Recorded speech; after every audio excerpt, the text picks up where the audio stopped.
let's bring up. Hey, come on, let's bring up CatBoy. Hey, Oh, CatBoy. okay. I'll have a go. Yay! Just a sec. Am I standing? Nope, not yet. Hold on. Let me CatBoy. reset the camera.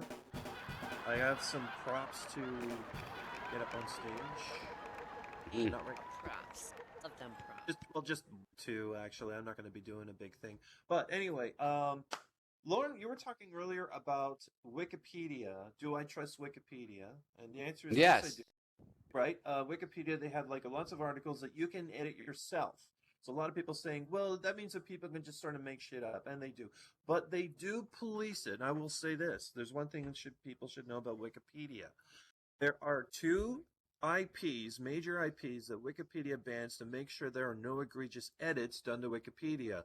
One of them is the Church of Scientology. Can you guess what the second one is? United States No, Congress. what? United States Congress is not allowed to. Ah. That is a true statement of fact. And by the way, United States Congress and Scientology, I hope those two things are not related. You know, or you guys could be in a lot of trouble. Anyway, the good news about the GOP debate tonight is, as Lawrence said, it's online, and that's a good thing because that means the Muppets are not going to get preempted. Hell yes, I'm all behind that. All right, now a sheep, a drum, and a snake fall off a cliff. Badumtis. Not a lot of people are going to get that. Now here's a Yiddish word I'm going to tell you, and can correct me on the pronunciation. I'm going to try to spell, and I'm probably going to do this wrong. It's farpotishket. That's a Yiddish word, farpotishket. And what that describes is whenever someone is trying to improve something and they just wind up screwing it up. The English word for that, by the way, is Windows Update.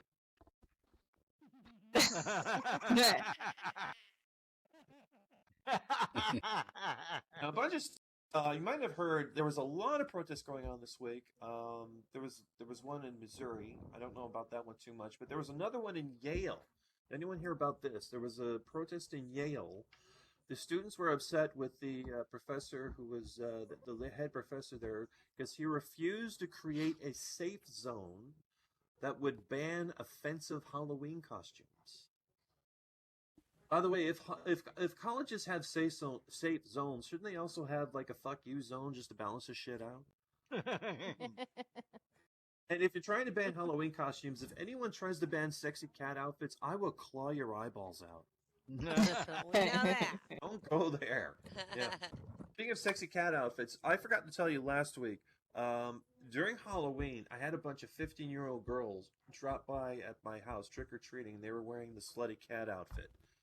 And I told them, I don't know whether they give you candy or just stuff a $20 bill in your garter belt.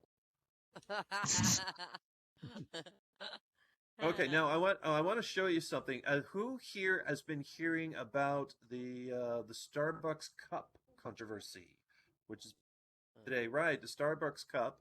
The now red I'm going to cup. show you The red cup. just a dumb cup. Is that a golf match? It's a good name. Yeah. Okay, I'm going to show it to you here. Where is it? There it is. Found it. Now here's a giant example of the cup that's got everyone so worked up. I'm going to have to edit this and turn it around so people can have a good look at it. Now, last year, you might remember that Starbucks had, or they've been doing this not just last year, but for several years, during the Christmas season, they've had a cup which is red like this one, but it's all covered in like some sort of Christmas garnishings, like, you know, Christmas trees and bells and yada yada and that sort of thing. And this year they decided to leave the cup blank, and that's the big issue that everyone is so pissed off about. And they actually had people on Fox News and on CNN saying, "Oh, this signifies a war on Christmas. That they are trying to ruin Christmas and take all Christmas symbols out of everything around." Honestly, you'd think that they would appreciate that someone's trying to de-commercialize Christmas. Apparently, if you try that, people just get upset. But I've been working on this cup, and I came up with a solution. Listen, if you think this is offensive, this red cup, I came up with another design that would solve that problem. Here you go. If red's offensive... The World Cup. Oh, I like it. It's Yes, the there you World go. Cup. Yeah. Let's see if the Christians find the red cup offensive, then use all the colors, and then it'll be fine. The rainbow cup. Perfect. Yeah, use all the colors. It's the World Cup. The new World Cup. Yeah.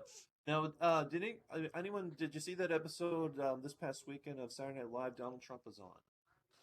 He was the host for this year. They said it was the highest rating in 4 years. That's not really something to brag about if your ratings have been in the shitter for the better part of a decade. They said it was terrible, though. Got terrible reviews.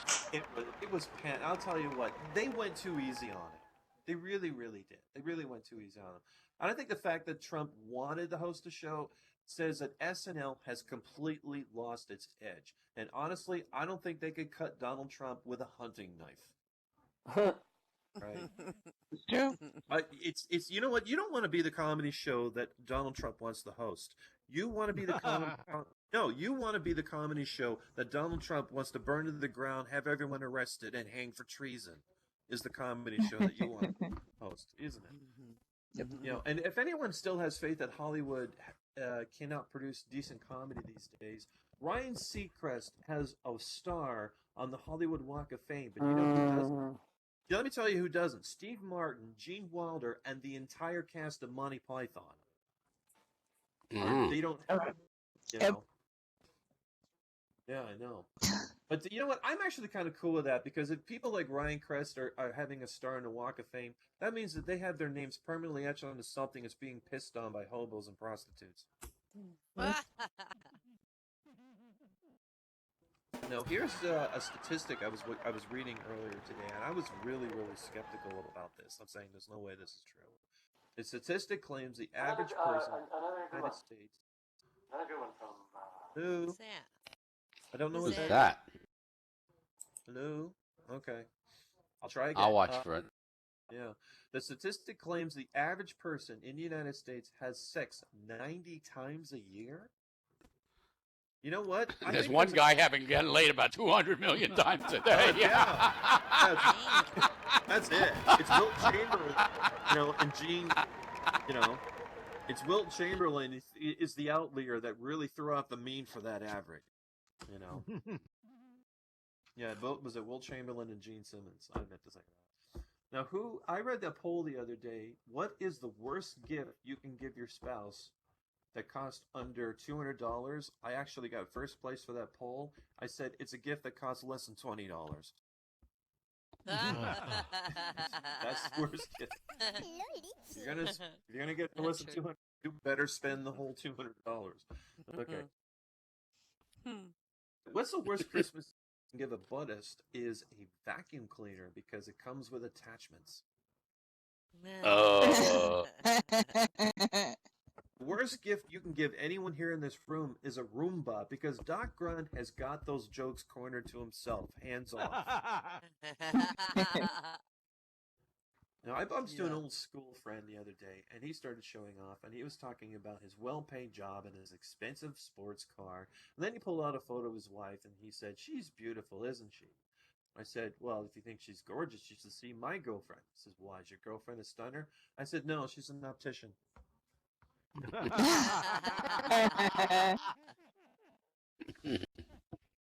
Another friend of mine who's moving called me on the phone to ask me if I had any moving boxes, and I said, "Nope, all my boxes are still." That's why I bought them from the stationery store. I guess these jokes fail to move you. Grown. You know what? I originally planned for the puns to go on and on from there, but I thought, no, just cut it off. I love puns. It just gets more and more painful as it goes along. Okay, now, have you ever... Remember, there was last week we were talking about WHO was carrying on about, like, if you eat too much red meat, you'll come down with cancer, and it turns out you have to eat so much red meat, you're going to die of heart disease years before you can get cancer. This is ridiculous. And you notice that there's this health thing that comes out, like, if you eat 7,000 apples, you're going to die of arsenic poisoning or something like that, right?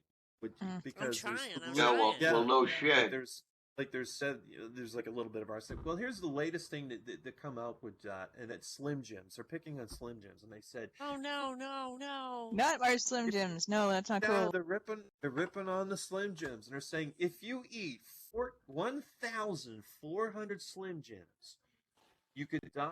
Yeah, you can die of nitrate poisoning. And I'm going, listen, if you had 1,400 Slim Jims inside you, you have more serious problems than nitrate poisoning.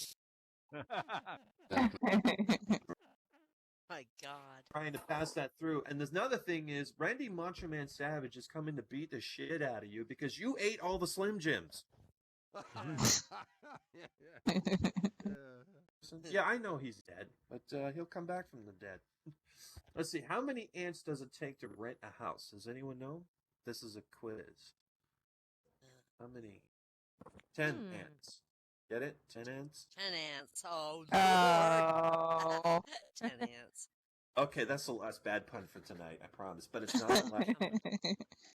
Okay, now who heard about who knows who Ethan Zuckerman is? And it's not No, Facebook. no, that's not. That's It- Zuckerberg. That's a different Zuckerberg. person. Oh, Zuckerberg. But Ethan Zuckerberg. Yes. Ethan, Go on, son. the man who created the web pop-up ads is who that is. He invented that. Die, you son of a bitch. And of course, everybody hates him. Everyone hates him. And he was interviewed about this rather recently, and he said to the press, he's very sorry that he created the pop-up ads, but he said, but our intentions were good. Okay, I get two things from that. One, did you forget what the road to hell is paved with? Two, never Good trust intention, huh? never trust put in the hands of someone the first part of their name is Zucker. Anything. Oh, here's a joke from 1950. It was from Milton Berle. This is a Milton Berle joke. I absolutely love that man. You should go look him up if you never heard of him.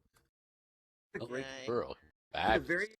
Milton Berle had one of the very first comedy shows on television that aired in 1949. Most people didn't even have TVs back then.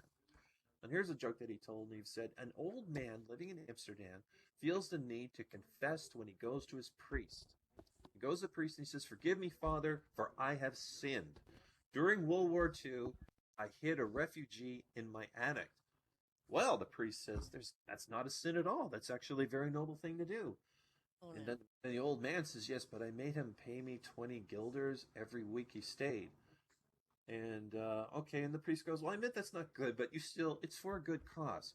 Oh, thank you, Father. That eases my mind. And I have one more question. What is that, my son? Do I have to tell him the war's over? And that's all dear. I have for tonight, everybody. Yay, CatBoy. Bravo. Hey, let's give it up for CatBoy. Yeah. Woo. Yeah. Whoa, yes. Good stuff.